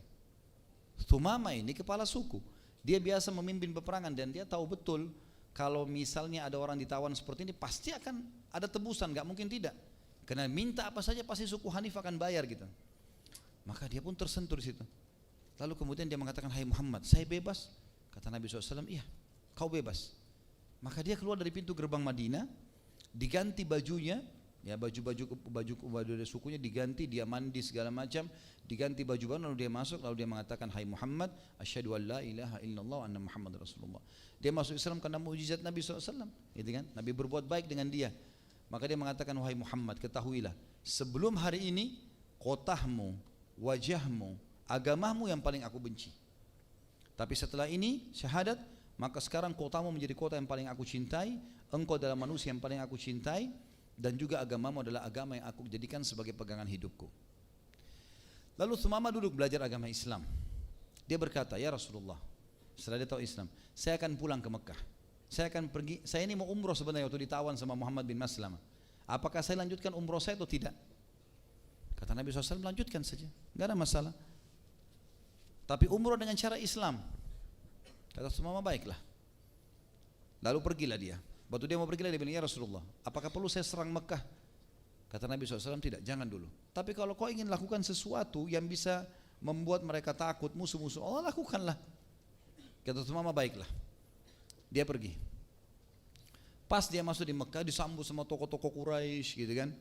Mereka anggap ini kepala suku Hanif, supplier terbesar mereka makanan gitu. Maka lagi tawaf, Thumamah bilang, labbaik Allahumma labbaik, labbaik la syarika lak labbaik, innal hamda wan ni'mata lak wal mulk la syarika lak. Sampai sini talbiyah baik, talbiyah sesuai dengan agama Islam. Orang-orang Quraisy menambah dengan kalimat illa syarikan huwalak tamliku wa ma malak. Jadi ya Allah, aku jawab panggilanmu dengan santun, aku jawab panggilanmu dengan santun, tidak ada sekutu bagimu. Sesungguhnya segala puji-pujian kerajaan ya untukmu, tidak ada sekutu bagimu. Sampai sini sunnah, tapi tambahannya kecuali sekutu yang kau miliki, ya. Kecuali sekutu-sekutu yang engkau miliki dan engkau kuasai. Maka Thumamah tidak ucapkan kalimat syirik itu, gitu kan. Orang-orang Quraisy bilang, hai Thumamah, kenapa kau tidak lanjutkan talbiyahmu? Kata dia, asyhadu an la ilaha illallah wa anna Muhammad Rasulullah. Gempar satu Mekah ini. Kepala suku Hanif masuk Islam. Mereka berusaha menangkapnya, ditawannya. Kata dia, hati-hati, kalian tahu kekuatan suku Hanif. Ini suku Hanif ini sebelah kota Mekah, gitu kan? Maka mereka akan menyerang kalian. Awalnya Abu Sufyan, beberapa tokoh-tokoh Quraisy mengatakan kami tidak peduli, gitu kan? Dia pikir tidak mungkin terjadi. Maka si Thumamah ini mengirim surat kepada sukunya, boikot semua makanan Quraisy. Enggak boleh ada makanan boleh masuk. Mereka ikuti. Enggak ada sup. Dalam 3 hari saja habis, enggak ada gandum, enggak ada kurma, enggak ada makanan, enggak ada makanan. Dan pasukannya Hanif, suku Hanifah ini menahan semua kafilah yang mau masuk ke Mekah untuk berdagang. Melihat kejadian tersebut, Abu Sufyan datang, hai Thumamah, apa yang kau lakukan? Siapa suruh tawan? Baiklah, kami minta maaf. Enggak bisa. Cara minta maafnya gampang. Mau? Dia bilang iya. Kamu harus ke Madinah, minta maaf dengan Nabi SAW. Kalau Nabi maafin kamu, aku lepaskan. Kalau enggak. Ini Abu Sufyan jadi malu ini. Orang-orang Quraisy. Ini waktu itu baru pulang dari perang Ahzab, menang dari peperangan, gitu kan? Maksudnya pasukan besar pernah menyerang Madinah. Tapi tidak ada lagi pilihan lain, maka dia ke Madinah. Dia berusaha menyampaikan maaf kepada Nabi SAW. Lalu Nabi mengatakan suruh Thumamah melepaskan boikotnya itu. Maka terlepaslah. Tapi saksi bahasan masuk Islamnya Thumamah dengan mukjizat baginda Nabi SAW. Begitu pula dengan kisahnya Syaibah bin Uthman bin Abi Talha di perang Hunain. Ya. Ini juga orang Syaibah bin Uthman ini mau membunuh Nabi SAW. Sama persis kasusnya, hampir sama tadi dengan kisahnya Fudalah. Dia menyembunyikan pisaunya, dia pura-pura masuk Islam. Lalu Nabi SAW dia dan Nabi mengatakan, sedang apa kau hai Syaibah, ya, Syaibah bin Uthman ya, bin Abi Talha. Dia mengatakan, saya sedang istighfar ya Rasulullah. Kata Nabi SAW, istighfarlah yang sebenarnya. Maka dia istighfar 2 kali, 3 kali sampai Nabi SAW meletakkan tangannya di dadanya, lalu kemudian diangkat dan dia mengatakan, demi Allah setelah Nabi SAW mengangkat tangannya maka dia menjadi orang yang paling aku sukai. Begitu pula dengan kisah yang masyhur, kisah tentang Umar bin Khattab yang sudah kita tahu sama-sama gitu kan. Bagaimana dia pada saat keluar dari rumahnya memakai baju perangnya, pakai pedangnya, dan tujuannya ingin membunuh Nabi SAW. Tujuannya ingin membunuh Nabi SAW. Umar bin Khattab keluar dan ditahu kalau Umar sudah pakai baju perang berarti ada target dan dia tidak akan pulang sampai musuhnya mati atau dia mati. Maka Umar pun keluar kemudian mencari rumah Nabi SAW, tapi tidak, di rumah Nabi tidak ada. Lalu dia tidak tahu Nabi lagi di mana, kebetulan lagi di Darul Arqam. Ketemu dengan seorang sahabat mengatakan, hai Umar, kenapa kau mencari Muhammad sementara adikmu sendiri Fatimah dengan suaminya ya, Sa'id bin Zaid itu juga sudah masuk Islam. Maka Umar pun ke sana, akhirnya sampai dia tersentuh dengan ayat Al-Quran surah Thaha, lalu dia datang ke Darul Arqam, gitu kan. Waktu dia masuk ke dalam rumah Darul Arqam, maka Nabi SAW berdiri di hadapannya, lalu memegang pundaknya dan menyentak sambil mengatakan, hai Ibnu Khattab, belum tibakah saatnya kau tunduk dengan ayat-ayat Allah? Maka Umar duduk di lantai. Lalu Nabi SAW sentak yang kedua kali, hai Ibnu Khattab, belum tibakah saatnya kau tunduk dengan hukum-hukum Allah, ayat-ayat Allah?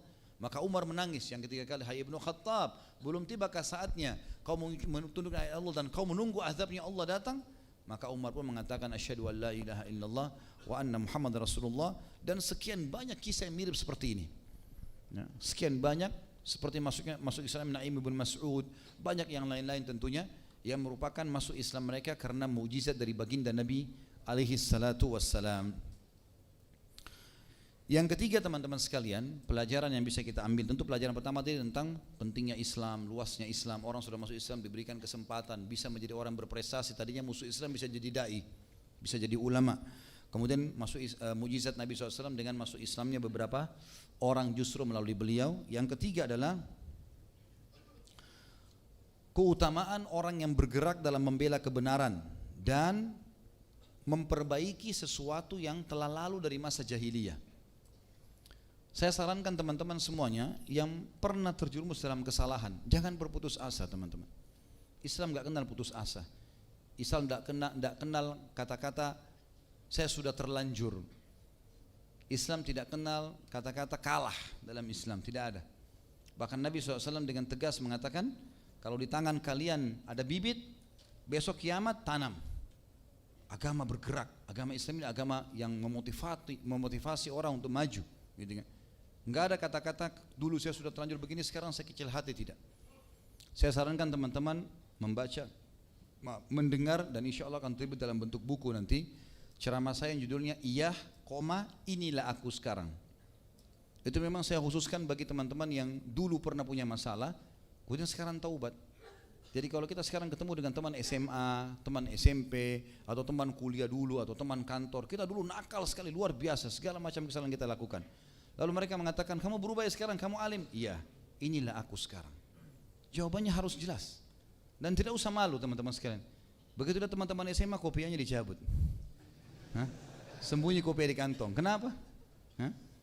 Malu. Ada yang bicara jenggotnya sengaja disembunyi. Kenapa ini?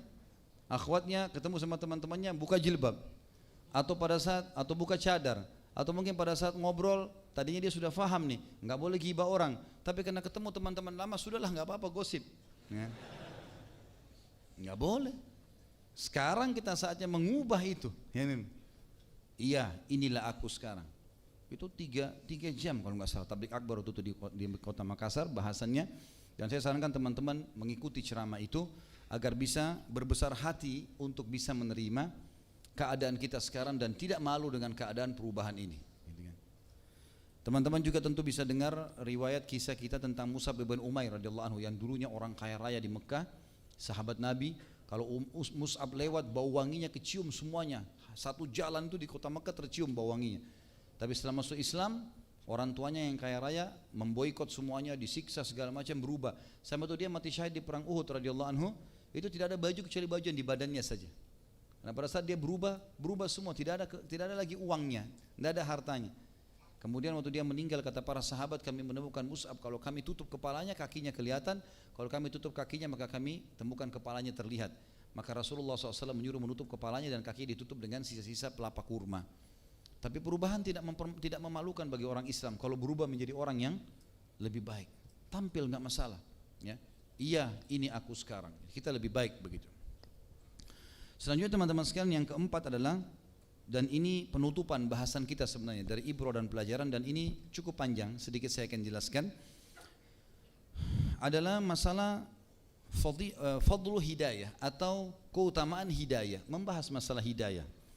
Hidayah petunjuk dari Allah Subhanahu wa taala, dan saya sebatas ilmu saya teman-teman sekalian, saya sempat mencari dengan referensi Mu'jam Alfaz Al-Quran, karena di sana ada term-term ya, atau potongan-potongan ayat ya, yang kita bisa tahu dari surah apa saja dan ayat berapa gitu.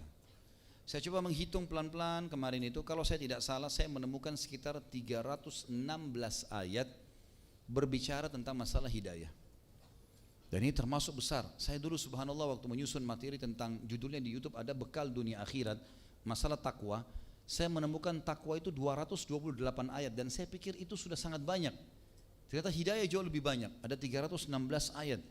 Berarti ada pesan penting di situ yang ingin disampaikan oleh Allah Subhanahu wa taala melalui kitabnya dan juga lisan nabinya Muhammad alaihi salatu wassalam. Tentu kalau saya simpulkan teman-teman sekalian, nanti akan kita sebutkan dan kita baca tentang statement Ibnu Qayyim rahimahullah tentang masalah hidayah ini. Tapi saya simpulkan hidayah minimal dibagi dua oleh para ulama. Nanti Ibnu Qayyim menyebutkan 4. Ada namanya hidayatul irsyad. Artinya petunjuk ya, hidayah petunjuk dari Allah, tapi dia masuk dalam bab irsyad, manusia yang melakukannya, mengaplikasikannya. Seperti misalnya kita mengajak sholat ya, kita mengajak jihad, kita mengajak puasa ya. Semua ini teman-teman sekalian adalah hidayah irsyad. Seperti juga momen di mana Nabi Nuh alaihissalam ya, yang akhirnya istrinya meninggal dalam keadaan kafir, anaknya dalam keadaan kafir, itu namanya hidayah irsyad. Jadi Nabi Nuh coba berusaha menyampaikan, tapi bukan di tangan Nabi Nuh alaihissalam memaksa mereka harus beriman. Karena setelah 900 tahun didakwahi tetap saja begitu, meninggal. Nabi Lut juga begitu istrinya, Nabi Ibrahim ayahnya, gitu kan, sempat didakwahi Azar. Kemudian juga bagaimana Nabi Musa alaihissalam mendakwahi Fir'aun, itu juga Nabi Musa alaihissalam menyampaikan irsyadnya, tunjuknya ya, selebihnya kuasa Allah. Kemudian Namrud, kemudian kaum Nabi Saleh, Thamud, kaum Hud, suku Ad ya. Kemudian kisah Ruqanah yang mengajak Nabi SAW bergulat. Ini semua adalah irsyad. Nabi SAW ajak dia tantang Nabi bergulat, Nabi mengatakan iya gitu kan, tapi ternyata dia tidak mau ya. Kemudian ada kisah yang unik, adalah kisah Tanuhi ya. Sudah pernah saya ceritain belum? Udah kebiasaan. Pasti belum. Ini yang bilang belum tidak dapat hadiah buku nanti. Atau yang bilang belum bujang kali ya. Jadi Nabi SAW waktu keluar setelah pembebasan kota Mekah, ada peperangan besar setelahnya. Setelah perang Hunain, perang kota Taif, beliau keluar ke Tabuk. Tabuk wilayah sekarang masuk Saudi ya, yang sering kalau antum dengar di musim dingin di Saudi sekarang 10 tahun terakhir ini sering turun salju gitu kan. Wilayah Tabuk dulu kekuasaan Romawi. Nabi SAW ingin menunjukkan kekuatan muslimin, maka beliau keluar. Pertama kali muslimin terkumpul sampai 30.000 orang pasukan perang. Nabi iklankan terkumpul semuanya. Keluarlah Nabi SAW ke sana ya. Dan waktu itu kebetulan musim panas. Dan surah At-Taubah awal-awalnya menceritakan tentang pembebasan kota Mekah dan bagaimana akad dengan musyrikin. Pertengahan surah At-Taubah itu berbicara tentang membongkar, menceritakan perang Tabuk dan membongkar kedok orang-orang munafik. Jadi teman-teman kalau mau lebih jauh bisa ikuti di YouTube ceramah saya tentang perang Tabuk, tapi saya coba simpulkan saja. Nabi SAW waktu ke sana, yang jadi raja pada saat itu Romawi, kaisarnya adalah Herakl. Dan Herakl ini pernah masuk Islam. Waktu surat Nabi SAW tiba di tangannya dulu, waktu awal-awal, waktu Nabi SAW kirimin surat para raja-raja sampai di tangan dia, dan dia sempat bertanya kepada Abu Sufyan. Dia bilang waktu surat Nabi SAW tiba dulu waktu awal-awal, ya, waktu selesai perang Badr, Nabi SAW menyurat kepada tokoh-tokoh dunia gitu kan. Pada saat itu teman-teman sekalian, kata Herakl, datangkan kepada saya orang-orang Arab, turunan Arab yang dari kota Mekah. Kebetulan Abu Sufyan waktu itu datang dari negeri Syam, gitu kan. Lalu Herakl bertanyalah banyak hal dengan dia. Nanti kita ceritakan di kisah Abu Sufyan. Yang jelas Herakl sempat bertanya banyak hal, gitu kan. Siapa dia, bagaimana keadaannya, jalur nasabnya, gitu kan. Bagaimana keadaan kalian dengan dia? Semua dijawab jujur oleh Abu Sufyan, gitu kan. Kalau dia punya jalur nasab yang baik, dia orang yang terpercaya dan seterusnya. Dan peperangan terjadi antara kami dengan dia, sekali menang sekali kalah. Kesimpulannya kata Herakl apa? Kalau betul yang kau ucapkan itu, maka dia adalah nabi yang disebutkan dalam Injil. Dan kalau betul yang kau ucapkan, maka pasti dia akan menguasai apa yang di dua telapak kakiku ini. Abu Sufyan waktu itu pertama kali tersentuh Islam dalam hatinya gara-gara perkataan Herakl ini. Yang jelas teman-teman sekalian, Herakl kumpulkan para pastor-pastor pada saat itu, kemudian mengajak mereka untuk masuk Islam, tapi mereka menolak. Padahal sebenarnya sempat Herakl mengucapkan syahadat. Maka Herakl pun murtad kembali dari Islam. Jadi Herakl sudah tahu kebenaran Nabi alaihissalam. Waktu pasukan Nabi SAW tiba di Tabuk, Herakl dengar yang datang adalah Nabi SAW dan dia tahu ini Nabi.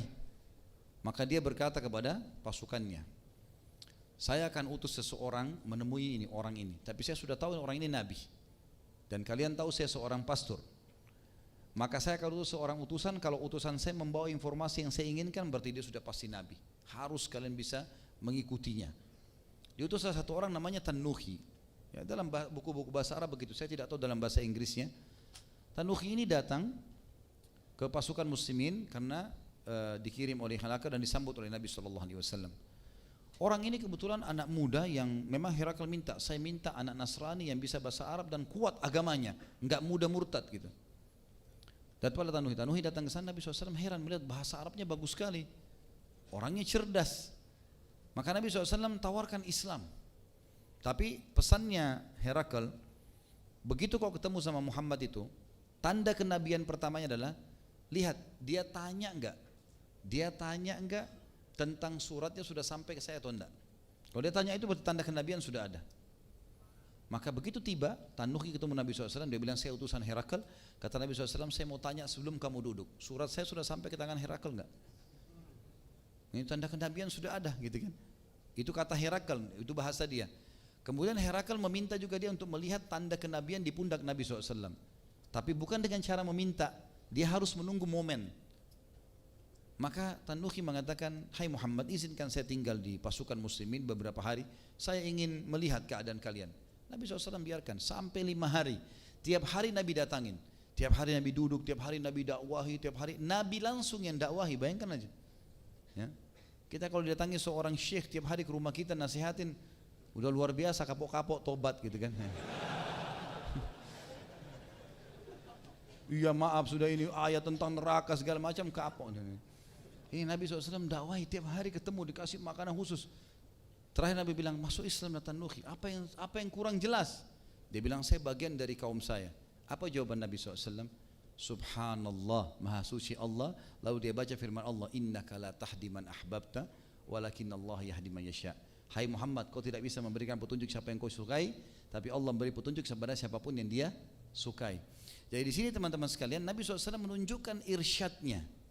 Ini loh Islam, ini loh begini, ini loh begini. Tapi masalah dia terima itu tidak ada hubungannya sama sekali. Tapi masuk dalam masalah hidayah ini, sampainya informasi ke kuping kita itu hidayah dari Allah, gitu kan? Tapi masih hidayah irsyad, ya, artinya petunjuk yang sampai. Ya. Kemudian kemudian yang kedua teman-teman sekalian adalah hidayah taufik. Hidayah taufik adalah murni dari Allah ini. Allah Subhanahu Wa Taala kalau mau maka dapat, kalau enggak. Tapi tentu hidayah taufik ini tidak lepas dengan keadilan dan kemahabijaksanaan Allah. Ya, seperti Fir'aun. Fir'aun tadi sudah kita sebutkan, dia masuk dalam irsyadnya Nabi Musa alaihissalam, diberikan petunjuk. Tapi subhanallah, Allah tidak berikan taufiknya. Kenapa? Karena Allah tahu orang ini tidak akan beriman. Tidak akan beriman. Memang dasarnya orang ini Allah sudah tahu ujungnya dia tidak akan beriman. Tapi Nabi Musa AS disuruh kasih irsyad, dia enggak mau. Ya, ini masuk dalamnya. Tapi Allah SWT dengan kemahaadilannya, bukan berarti Allah paksa dia harus jadi buruk, enggak. Tapi Allah tahu taufiknya untuk siapa. Banyak ayat berhubungan dengan masalah ini, seperti tadi ayat yang sudah kita bacakan, surah Al-Qasas, surah nomor 28 ayat 56 tadi, a'udzubillahi minasyaitonirrajim, innaka la tahdi man ahbabta walakinnallaha yahdi man yasha, wallahu a'lamu bil muhtadin. Sesungguhnya kau tidak bisa memberikan petunjuk siapa yang kau cintai hai Muhammad, tapi Allah memberikan petunjuk siapapun yang dia suka, yang dia mau, dan dia lebih tahu siapa yang pantas mendapatkan hidayah. Ayat ini turun kepada siapa? Kepada Nabi SAW pada saat Abu Talib atau sudah meninggal dunia. Abu Talib punya jasa besar dalam Islam, gitu kan? Tapi apa kata Nabi SAW dalam hadis riwayat Muslim? Orang yang paling berat, orang yang paling ringan siksaan di neraka adalah Abu Talib. Dia diberikan sendal dari api neraka yang membuat otaknya mendidih. Apa sebabnya? Waktu mau meninggal, dia tahu kebenaran Islam. Lalu Nabi SAW mengatakan, hai pamanku, ucapkan la ilaha illallah, syahadat. Aku akan tolong kamu pada hari kiamat. Selesai, jasamu besar. Abu Jahal di kepalanya, Fir'aunnya umat ini, gitu kan? Dia bilang, hai Abu Talib, kalau kau ucapkan kami akan benci kau selamanya. Kami akan ceritakan segala macam keburukanmu, gitu. Lalu kemudian dia bingung antara keduanya, lalu dia mengatakan, saya tidak bisa meninggalkan agama nenek moyang saya. Dia tidak sangka, tiba-tiba pada saat itu tercabut rohnya, meninggal. Maka Nabi SAW sedih, paman yang disayangi, punya pengorbanan, saking besarnya pengorbanan Abu Talib sampai pernah 3 tahun suku Hashim, suku Muttalib, suku yang dipimpin oleh Abu Talib ini diboikot oleh Quraisy 3 tahun. Enggak boleh nikah, enggak boleh transaksi, enggak boleh sampai kelaparan, dikenal dengan Syi'ib Abu Talib. Ada dulu perkampungan Abu Talib di Mekah bersama kaum muslimin, hanya karena membela kesukuan saja gitu. Tapi subhanallah, Allah mengatakan kau tidak bisa memberikan petunjuk siapa yang kau cintai. Allah lebih tahu kenapa Abu Talib tidak syahadat. Ini namanya hidayah taufik. Begitu juga dengan firman Allah Subhanahu wa taala di dalam surah Al-An'am, surah nomor 6 ayat 125, dan ini mirip dengan kejadian Umair bin Wahab, ya. Betul dengan mukjizat Nabi SAW, tapi ini taufik dari Allah. Musuh Islam tadinya, Umar bin Khattab, dan tadi banyak contoh yang sudah saya sebutkan, musuh-musuh Islam bisa dapat taufik. Allah tahu orang-orang ini layak mendapatkan petunjuk, maka Allah berikan taufiknya. Seperti dalam surah Al-An'am surah nomor 6 125 berbunyi, a'udzubillahi minasyaitonirrajim, faman yuridillahu an yahdiyahu yashrah sadrahu lil Islam. Wa may yurid an yudillahu yaj'al sadrahu dayyikan harajan ka'annama yas'adu fis sama'. Kadzalika yaj'alullahu rijza 'alal ladzina la yu'minun. Siapa yang Allah inginkan beri petunjuk kepadanya, Allah akan lapangkan dadanya menganut Islam. Dan siapa yang Allah ingin sesatkan, maka Allah akan membuat dadanya sempit dan dia seakan-akan sedang menuju atau tertekan ke langit, ya. Begitulah Allah memberikan kehinaan kepada orang-orang yang tidak beriman. Jadi di sini sekali lagi hidayah taufik itu Allah Subhanahu wa taala memang keputusan mutlaknya, tapi dengan keadilan dan kebijaksanaannya. Jadi tidak ada sama sekali kezaliman di situ. Sekarang kita dengarkan sebagai penutup teman-teman sekalian statement yang disampaikan oleh Ibnu Qayyim rahimahullah, dan beliau membagi hidayah menjadi 4. Ibnu Qayyim rahimahullah menyebutkan ada 4 macam atau tingkatan hidayah. Kalau tadi saya simpulkan ada 2, ya. Itu yang umumnya sampai para ulama. Yang pertama, beliau mengatakan hidayah itu ammah. Hidayah yang sifatnya umum. Hidayah ini meliputi semua makhluk hidup dengan jenisnya yang beragam. Dan ini tentu sangat rinci penyampaian beliau rahimahullah. Jadi maksudnya seperti hewan tahu makanannya, hewan tahu cara melahirkan induk hewan, ya. Kemudian hewan anak bayinya tahu cara menyusui, ya. Kita mungkin semua juga begitu, tahu bagaimana ini tangan fungsinya untuk ini, ya. Kemudian dan seterusnya, mata melihat, telinga mendengar, dan ini semua namanya hidayah ammah, dan ini masuk dalam seluruh makhluk tidak terkecuali. Yang kedua adalah hidayatul bayan wad dalalah wat ta'rif wal irsyad. Artinya hidayah bayan, ya, hidayah yang berisi penjelasan, ya, argumentasi yang seperti tadi kita jelaskan, hidayat irsyad, ya.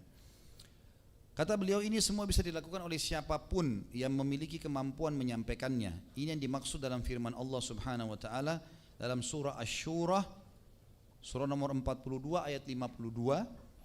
A'udzubillahi minasyaitonirrajim, wa innaka latahdi ila siratim mustaqim.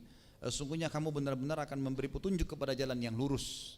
Artinya kita punya peluang untuk menyampaikan kebaikan-kebaikan kepada orang. Itu namanya hidayah irsyad. Allah juga yang memudahkan kita memahami dan kita bisa menyampaikan. Setiap muslim yang menyuruh pada kebaikan, ketaatan atau amal soleh adalah seorang da'i kepada hidayah. Selain itu hidayah juga dapat diperoleh dengan kitab atau dari kitab bacaan maupun kitab visual sekarang. Yang ketiga, hidayah taufik wal ilham. Ya. Artinya taufik tadi yang kita jelaskan ya, hanya mutlak dari Allah. Ini merupakan kekhususan Allah Subhanahu wa taala, tidak ada yang memilikinya kecuali Allah Subhanahu wa taala. Ia memberi hidayah kepada siapa yang ia kehendaki tanpa ada campur tangan pihak lain, sekalipun Nabi Muhammad sallallahu alaihi wasallam. Sebagaimana dalam firman Allah dalam surah Al-Baqarah, surah nomor 2 ayat 272. Yang bunyinya, A'udzubillahi minasyaitonirrajim, laisa 'alaika hudahum walakinallaha yahdi man yasha. Bukanlah kewajibanmu menjadikan mereka mendapat petunjuk, akan tapi Allah lah yang memberi petunjuk, maksudnya memberi taufik siapa yang dikehendakinya. Karena hati berada di tangan Allah Subhanahu wa taala dan ia dapat membolak-balikan sekehendaknya. Hidayah taufik ini juga dan ilham, kata Ibnu Qayyim rahimahullah, memiliki dua tingkatan. Ini lagi dibagi dua. Hidayah yang ketiga ini, taufik dan ilham ini, yang Allah berikan taufiknya, ya Allah mudahkan dia untuk itu. Ada dua macam. Hidayah taufik yang pertama, hidayah taufik dari kekufuran dan kesyirikan menuju Islam dan tauhid. Ini seperti kasus Umair tadi. Ini sebabnya kita ambil pelajaran ini ya. Karena memang Allah SWT mengeluarkan dia dari kekufuran. Bisa saja Allah buat dia mati, dibunuh oleh kaum muslimin. Umar bin Khattab bisa tebas lehernya tadi. Tapi subhanallah, Allah buat Nabi SAW menyuruh Umar untuk berhenti mencekiknya atau menariknya. Kemudian ditanya oleh Nabi SAW, Nabi juga bisa permalukan. Tapi dia diberikan taufik oleh Allah untuk mengucapkan syahadat. Dan syahadat ini menyelamatkan orang dari kekufuran kan gitu. Semana kita ceritakan juga tentang kisah Hindun kan, istri Abu Sufyan pada saat Nabi SAW menyuruh membunuhnya. Tiba-tiba Nabi dengar suaranya di barisan perempuan, lalu Nabi bilang Hindun, dia mengatakan asyhadu an la ilaha illallah wa anna Muhammad Rasulullah. Dia selamatkan dirinya dengan syahadat gitu. Hidayah ini diperoleh oleh seseorang yang sebelumnya kafir dan musyrik dengan mengucapkan dua kalimat syahadat beserta segenap ketentuan dan persyaratannya.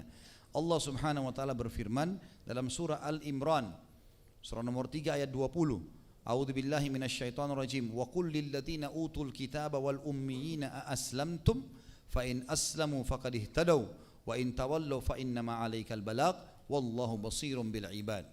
Katakanlah hai Muhammad kepada orang-orang yang telah diberi Alkitab, Yahudi dan Nasrani, dan kepada orang-orang yang ummi, orang-orang yang belum pernah membaca kitab atau tidak tahu, apakah kalian mau masuk Islam? Jika mereka masuk Islam, sesungguhnya mereka telah mendapat petunjuk, dan jika mereka berpaling, maka kewajiban kamu hanyalah menyampaikan ayat-ayat Allah hai Muhammad, dan Allah Maha melihat akan hamba-hambanya. Hidayah ini dapat menyelamatkan seseorang dari kekekalan dari api neraka meskipun ia pernah terjatuh dalam lembah dosa dan jurang kemaksiatan. Apabila Allah Subhanahu wa taala menghendaki, Allah yang Maha Suci dan Maha Tinggi akan mengampuni dosanya meskipun ia meninggal sebelum sempat taubat. Artinya dengan syahadat tetap disiksa di neraka dengan dosa-dosanya, tapi dia akan masuk ke dalam surga. Allah berfirman dalam surah An-Nisa surah nomor 4 ayat 48, A'udzubillahi minasyaitonirrajim. Innallaha la yaghfiru an yushraka bihi wa yaghfiru ma duna dzalika liman yasha wa man yusyrik billahi faqad iftara itsman 'azima. Sesungguhnya Allah tidak akan mengampuni dosa syirik, dan dia mengampuni segala dosa selain syirik itu bagi siapa yang dikehendakinya. Barang siapa yang mempersekutukan Allah, maka sungguh ia telah berbuat dosa yang besar. Tidak ada sesuatu pun yang dapat mencabut hidayah ini melainkan apabila seseorang melakukan salah satu pembatal keislaman dan ketauhidan yang telah dirinci oleh para ulama dalam kitab-kitab akidah. Yang kedua tadi itu ya, hidayah taufik Allah berikan kepada orang kafir masuk Islam, seperti kasus Umair. Sekarang yang kedua adalah hidayah taufik, kata Ibnu Qayyim, dari kebid'aan, bid'ah, perbuatan-perbuatan yang dikarang-karang menuju ke sunnah, dan dari kemaksiatan menuju ketaatan, dan dari dosa menuju ke ibadah. Artinya orang sudah muslim tapi Allah selamatkan dia. Allah sampaikan ke telinganya tentang petunjuk-petunjuk yang benar, dalil-dalil wahyu. Hidayah ini merupakan hidayah yang paling utama. Ini yang diinginkan oleh Allah SWT dan Rasulullah SAW. Ini juga yang seharusnya dicari oleh seorang hamba. Dengan hidayah ini seorang hamba berlomba meraih pahala yang besar, kedudukan yang tinggi di sisi Allah Subhanahu wa taala, dan surga dambaan setiap hamba. Tidak semua orang yang telah diberi hidayah kepada Islam bisa mendapatkan hidayah untuk mengamalkan Islam sesuai dengan sunnah Rasulullah sallallahu alaihi wasallam. Bahkan sudah menjadi sunnatullah, ketetapan Allah Azza wa Jalla, Banyak pihak yang menyimpang dan sesat, sedangkan yang sedikit yang selamat dari mereka hanya sedikit. Cermatilah berita Nabi SAW dalam hadis yang masyhur, hadis yang diriwayatkan oleh Tirmidzi dan dihasankan oleh Syekh Albani rahimahumullah. Rasulullah SAW bersabda, wa taftariqu ummati ala 73 millah kulluhum fin nari illa millatun wahidah. Qalu wa man hiya ya Rasulullah? Qala ma ana alaihi wa ashabi. Umatku akan terpecah menjadi 73 golongan. Semuanya pasti masuk neraka. Maksudnya masuk neraka dulu, nanti masuk surga karena perbuatan-perbuatan bid'ah yang mereka lakukan. Kecuali satu golongan masuk surga tanpa hisab nih. Maka beliau ditanya oleh para sahabat, siapa mereka satu golongan itu ya Rasulullah?